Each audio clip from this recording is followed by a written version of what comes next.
उपस्थित सभी पत्रकारों का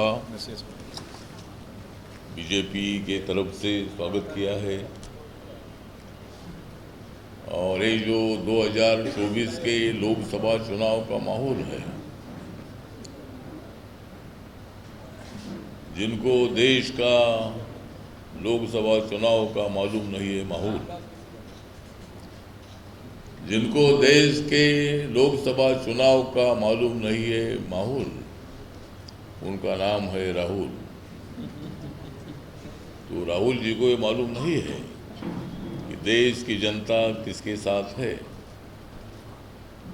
देश की जनता ने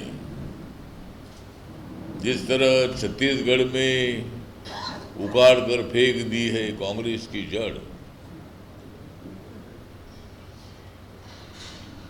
यहाँ उत्तर प्रदेश, यहाँ की जनता ने फेंक दी है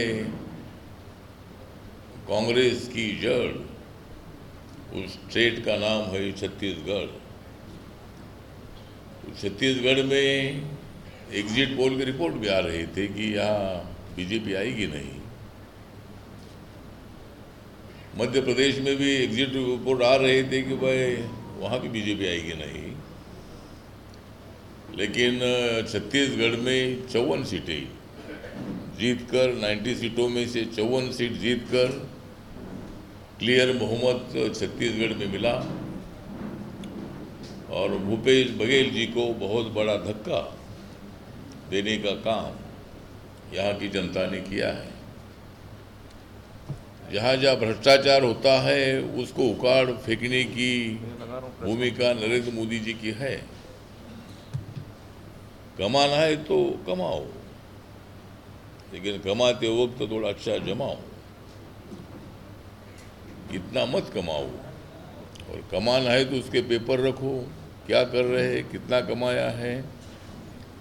मोदी सरकार कोई बिजनेस के लिए विरोध नहीं करती है। मोदी सरकार कोई इंडस्ट्री लगाने के लिए विरोध नहीं करती है, लेकिन उसका हिसाब किताब ठीक रखना चाहिए। हिसाब किताब ठीक नहीं रखेगा तो वहाँ ईडी जाती है और उसकी इंक्वायरी होती है, फिर वो लोग जेल में जाते हैं। नरेंद्र मोदी जी किसी को जेल में नहीं डालते हैं। नरेंद्र मोदी जी एक बहुत ही ताकतवर नेता है, और उनको हराने के लिए इंडिया की आघाड़ी जो है, इंडिया की आघाड़ी एकजुट होकर 28 पार्टियां नरेंद्र मोदी जी का विरोध कर रही है। लेकिन मेरी पार्टी जो Republican party of India party है, डॉक्टर बाबा साहब अम्बेडकर जी की विचारधारा की मेरी पार्टी है।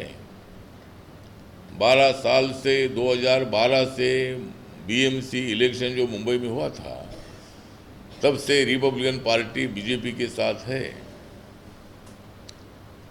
और ये जो इंडिया आघाड़ी वाले, कांग्रेस वाले बहुत बड़ा गलत प्रचार कर रहे हैं कि भाई लोकतंत्र धोखे में है। लोकतंत्र धोखे में नहीं है, कांग्रेस पार्टी धोखे में है, तुम्हारी इंडिया आघाड़ी धोखे में है। और इसीलिए कोई लोकतंत्र को बिल्कुल खतरा नहीं है। 10 तारीख को आदरणीय नरेंद्र मोदी जी नागपुर आए थे, महाराष्ट्र में।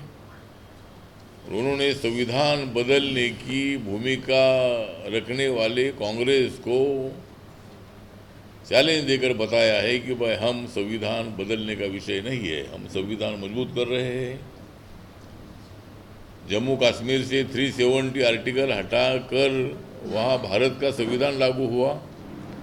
पहले जम्मू कश्मीर में ये संविधान नहीं लगता था, वहाँ तिरंगा झंडा नहीं लहरता था। लेकिन 370 आर्टिकल हटाने के बाद वहाँ तिरंगा झंडा लहर रहा है। वहाँ का आतंकवाद 99% से ज़्यादा खत्म हो चुका है।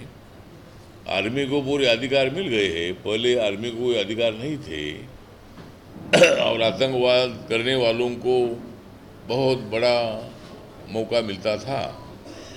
लेकिन अभी आर्मी के हाथ में अधिकार आने के बाद वहाँ पूरी शांति है। वहाँ दुनिया भर के टूरिस्ट श्रीनगर में, कश्मीर में जा रहे हैं।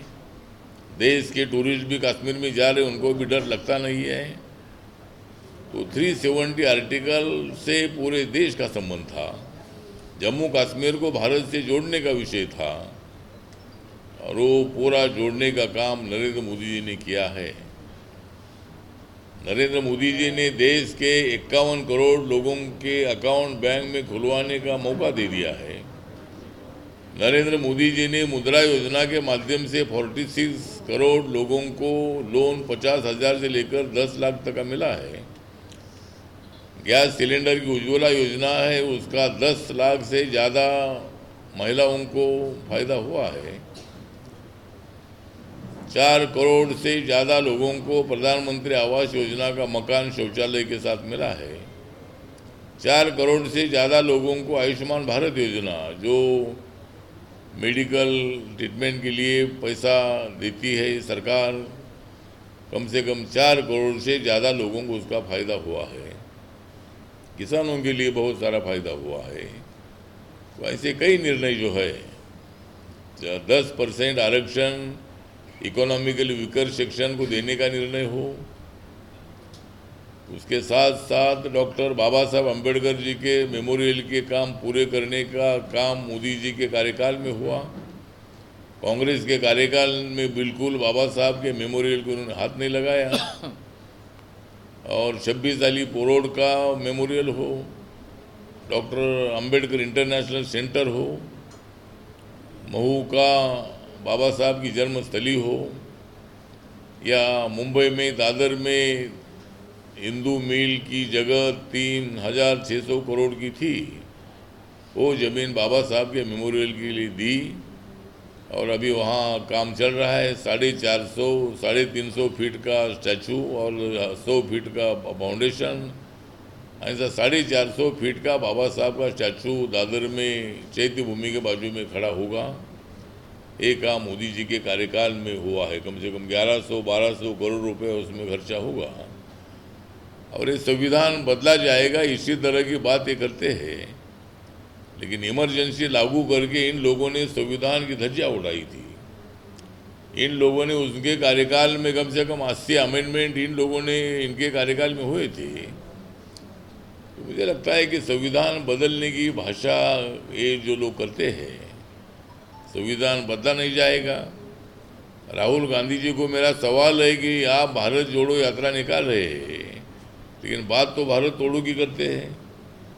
भारत जोड़ने का तो सवाल रह गया बाजू में, लेकिन भारत को तोड़ना कैसा है? दलित मुसलमानों को भड़काकर मेन स्ट्रीम से उनको अलग करने की भूमिका आप रखते हैं, अच्छी बात नहीं है। राजनीति में अगर तुमको सत्ता मिलती है तो तुम सत्ता में रहो। जनता अगर तुम्हारे साथ 70 साल तक थी, अभी 10 साल से नरेंद्र मोदी जी के साथ जनता है और जब तक हमारी एनडीए स्ट्रांग है, नरेंद्र मोदी जी स्ट्रांग है, तब तक तुमको सत्ता मिलने वाली नहीं है। राहुल गांधी को प्रधानमंत्री बनने का बिल्कुल मौका मिलेगा नहीं। वो कितनी भी कोशिश करे, वह प्रधानमंत्री के दावेदार हर पार्टी में है। ममता बनर्जी उसके लिए तैयार है, बाकी के लोग भी, मतलब हर एक पार्टी के लोग तैयार। अरविंद केजरीवाल जी मुख्यमंत्री पद के लिए तैयार है, प्रधानमंत्री पद के लिए तैयार है। लेकिन आजकल अरविंद केजरीवाल जी अंदर है, बाहर कब आएंगे? For more news updates, do subscribe, like, share and comment. Clipper 28